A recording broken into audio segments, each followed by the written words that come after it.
जय श्री कृष्णा। राधे राधे। आप सभी प्रभु प्रेमियों को मेरा प्यार भरा राधे राधे। आज मैं आपके सामने जो धार्मिक कथा लेके आई हूँ उसके बोल हैं, कर्म का फल सबको मिलता है। बेटा बनकर, बेटी बनकर, बहू बनकर और दामाद बनकर वही आते हैं जिनका हमारे कर्मों के साथ उनका लेखा जोखा होता है। जिसका तुम्हारे साथ कर्मों का लेना देना होता है। लेना देना नहीं होता तो वो नहीं आता। एक फौजी था, उसके माँ नहीं, बाप नहीं, शादी नहीं, बच्चे नहीं, भाई नहीं, बहन नहीं। वह अकेला ही फौज में कमा कमा कर उसी फौज में जमा कर रहा था। एक दिन उसकी मुलाकात एक सेठ जी से हो गई। वो सेठ उस फौजी में माल सप्लाई का काम करता था। सेठ ने देखा कि यह फौजी सब पैसा कमा कमा करके उसी फौज में जमा कर दे रहा है। तब सेठ जी ने कहा, भाई तू अपना पैसा उसी में जमा कर दे रहा है और पैसा उतना ही तुम्हारा रहेगा। अगर तुम वो पैसा मुझे दे देते तो मैं अपने कारोबार को आगे बढ़ा लेता और मेरा कारोबार आगे बढ़ जाता तो मैं तुमको तुम्हारा पैसा वापस कर देता। फौजी जो था वो तैयार हो गया। उसने कहा, ठीक है, मैं आपको पैसे दे दूंगा। फौजी ने सेठ को पैसे दे दिए। सेठ ने उसे अपने कारोबार में लगा लिया। सेठ का कारोबार चमक गया, उसका कारोबार बढ़ गया। अब कुछ ही दिन के बाद लड़ाई लग गई। उस फौजी को लड़ाई करने जाना था। फौजी ने फौजी एक घोड़ी पर सवार होकर लड़ाई करने चला गया। वो घोड़ी इतनी बदतमीज थी कि जितना ही वो फौजी घोड़ी की लगाम को खींचता जोर जोर से, उतनी ही तेज घोड़ी दौड़ती थी। सेठ फौजी ने बहुत कोशिश की कि घोड़ी रुक जाए, लेकिन वो घोड़ी रुकी नहीं। लगाम खींचते खींचते घोड़ी का गलफर तक कट गया था और लेकिन घोड़ी रुकी नहीं। वह जाकर के दुश्मनों के गोल में जाकर के खड़ी हो गई। दुश्मनों ने उस फौजी पे वार किया और वो फौजी मर गया। फौजी मर गया और वही घोड़ी भी मर गई। उसके बाद जब सेठ को पता चला कि वो फौजी मर गया तो सेठ बहुत खुश हुआ कि चलो, अब जिसका पैसा हमने उधार लिया था उसका हमको देना भी नहीं पड़ेगा। हमारा कारोबार भी बढ़ गया और हमारा बिजनेस भी आगे हो गया, कमाई भी खूब हो रही है और हमको पैसा भी नहीं देना पड़ेगा। उसका कोई वारिस तो है नहीं, इसलिए पैसा वापस नहीं करना है। सेठ बहुत खुश हुआ। उसके बाद कुछ ही दिनों के बाद सेठ के घर में एक बालक ने जन्म लिया। बालक बहुत होशियार था। बालक बहुत होशियार था, पढ़ने में बहुत तेज था। थोड़ी ही दिनों में बच्चा बड़ा हो गया और पढ़ लिख कर वो बहुत होशियार बन गया। उसके बाद सेठ ने सोचा कि अब मेरा बेटा बड़ा हो गया है, अब तो यह कारोबार संभाल लेगा, अब इसकी हमको शादी कर देनी चाहिए। तो सेठ ने अपने बेटे की शादी कर दी और बहू घर में आ गई। बहू घर में आ गई, अब कारोबार उसका बेटा संभाल रहा है। कुछ ही दिनों के बाद उस बेटे की तबीयत खराब हो गई और वह बीमार पड़ गया। सेठ डॉक्टरों के पास, हकीम के पास, वैद्य के पास दौड़ रहे हैं। जो कोई जहां बता दे रहा है कि आप वहां लेके जाइए, आपका बेटा ठीक हो जाएगा, सेठ वहीं लेके जाते हैं। लेकिन उसके सेठ के बेटे की हालत दिन पे दिन बिगड़ती ही जा रही थी, वो ठीक नहीं हो रहा था। तो सेठ ने सोचा कि अब क्या करें। तो सेठ उधर से जा रहा था, उधर से एक आदमी उधर से आ रहा था। सेठ बहुत उदास और दुखी थे। आदमी ने पूछा, भाई क्या हुआ, क्यों इतने दुखी हो? तो सेठ ने कहा, क्या बताऊं भाई, मेरा बेटा, जवान बेटा है, एक ही बेटा है, वो बेटा बीमार हो गया है। कितनी दवाइयां कराने के बावजूद मेरा बेटा ठीक नहीं हो रहा है। जब से उसकी शादी हुई उसको पता नहीं क्या हो गया कि वो ठीक नहीं हो रहा है। मैंने बहुत सारे पैसे खर्च कर दिए उसकी दवाई में, जो जितना जहाँ बताया मैं वहाँ उसको लेकर गया, लेकिन वो बच्चा ठीक नहीं हो रहा है। दिन पे दिन उसकी हालत बिगड़ती जा रही थी।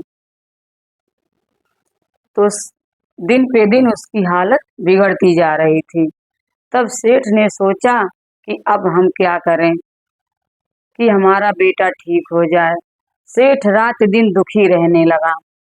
आखिर में एक दिन डॉक्टर ने कह ही दिया कि सेठ जी आप अपने बच्चे को घर लेकर चले जाइए, इसको कोई लाइलाज बीमारी हो गई है जिसका कोई इलाज नहीं है, असाध्य रोग लग गया है, अभी आपका बच्चा ठीक नहीं हो सकता है, आप इसे घर ले जाइए, ये बच्चा 2 दिन के बाद ही मर जाएगा।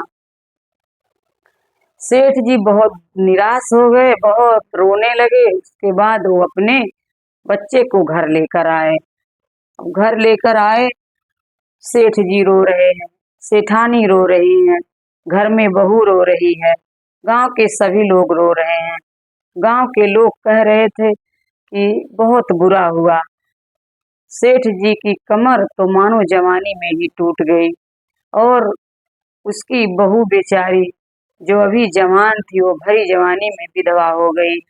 गांव वाले ऐसा कह करके बहुत दुखी हो रहे थे। तभी उधर से एक महात्मा जी निकले। महात्मा जी ने कहा कि ये क्या हो रहा है, एक रोना धोना क्यों हो रहा है, क्या हो गया है? तब गांव वालों ने बताया, महात्मा जी हमारे गांव के एक सेठ थे, उनके जवान बेटे की मृत्यु हो गई है, इसीलिए सब रो रहे हैं। महात्मा जी ने कहा, सेठ जी रोना धोना क्यों? अरे तुम्हारा बच्चा ही तो मर गया, इस जरा सी बात के लिए तुम क्यों रो रहे हो? सेठ ने कहा, अरे महात्मा जी मेरा जवान बेटा मर गया और आप कह रहे हो कि जरा सी बात है। हमने ये सोचा था कि हमारा बेटा बुढ़ापे में हमारी मदद करेगा और वो बेटा हमारा हमारी आंखों के सामने चला गया और आप कह रहे हो कि हमारा जरा सी बात पे हम रो रहे हैं।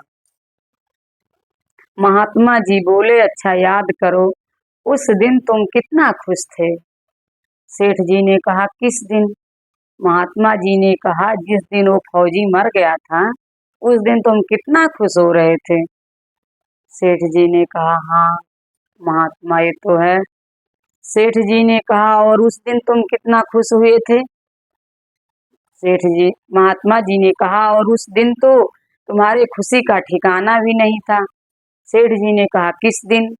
महात्मा जी ने कहा, जिस दिन वो तुम्हारा बच्चा पैदा हुआ था। तो उस सेठ ने कहा, महात्मा जी बच्चा पैदा होने पे तो हर कोई खुश होता है, तो मैं भी खुश हो गया, इसमें क्या बात है? महात्मा जी फिर बोले, और उस दिन तो तुम्हारी खुशी का ठिकाना नहीं था, तुम्हारे पैर जमीन पर ही नहीं पड़ रहे थे। सेठ जी ने कहा, किस दिन? महात्मा जी ने कहा, जब तुम उस बेटे को ब्याहने जा रहे थे। सेठ जी कहते हैं कि जब बेटे को ब्याहने जाता है तो हर प्राणी खुश हो जाता है, तो मैं भी खुश हो गया। तब महात्मा जी बोले कि जब इतना खुश हो लिए थे पहले, अब थोड़ा दुख आ गया तो क्यों रो रहे हो? सेठ जी ने कहा, महात्मा जी आपकी बातें ये हमको अच्छी नहीं लग रही हैं। हमारा जवान बेटा चला गया, आप कह रहे हो कि ये जरा सी बात है। सेठ जी ने कहा कि वही तब महात्मा जी ने कहा कि वो जो बेटा तुम्हारा था वही फौजी था जिससे तुमने पैसा लिए थे, वही तुम्हारा बेटा बनकर आया था अपना कर्जा वसूल करने। वह पढ़ने में, लिखने में, पहनने में, खाने में, अच्छे अच्छे जहाँ जहाँ उसने सोचा उसने अपना तुम्हारा पैसा खर्च करवाया। उसके बाद जो पैसा बचा था वो अपने शादी ब्याह में खर्च करवा लिया। उसके बाद ब्याज दर ब्याज दे करके उसने डॉक्टरों को दिलवाया। उसके बाद वो दो पुड़िया, दो आना बच गया था, उस वैद्य जी को दिलवा दिया जिसके दवा खाते ही तुम्हारा बेटा मर गया था। सेठ जी ने कहा, अच्छा, मुझसे तो उसका कर्मों का लेना देना था, लेकिन वो बेचारी जो मेरी बहू है उसकी उसमें क्या गलती थी, जो वो भरी जवानी में उसको धोखा दे करके चला गया, उसकी क्या गलती थी। तब महात्मा ने कहा, हे सेठ जी, वो जो आपकी बहू है ना, वही वो घोड़ी थी जिसने उस जवान फौजी को धोखा दे दिया था और दुश्मनों के दल में जाके रख दिया था। दुश्मन उस फौजी को मार डाले। वही वही घोड़ी जो उस फौजी को धोखा दी थी, वही घोड़ी आज ये है। उस फौजी ने घोड़ी तुम्हारी बहू को धोखा दे दिया, भरी जवानी में वो विधवा हो गई। इसीलिए वेद, शास्त्र, पुराण, साधु, महात्मा सब यही कहते हैं कि कर्मों का लेना देना तो पूर्ण होके ही रहता है। आप जिसका लो कोशिश करो कि हम उसका इसी जन्म में वापस कर दें, नहीं तो मेरे प्यारे ये आपका पीछा छोड़ने वाला नहीं है। आपका आपको वह कर्जा वो तो वसूल ही लेगा। वही सेठ, अगर वो जब फौजी मर गया तो वही सेठ दुख नहीं व्यक्त किए कि अब हम पैसा किसको देंगे, वो बेचारा मर गया। उसके लिए सेठ ने दुख नहीं जाहिर किया, अपितु सेठ बहुत खुश हुए कि हमको कर्जा नहीं देना पड़ेगा, उसका कोई वारिस भी नहीं है। इसीलिए सेठ को इतनी बड़ी मुसीबत का सामना करना पड़ा। जय श्री कृष्णा। राधे राधे।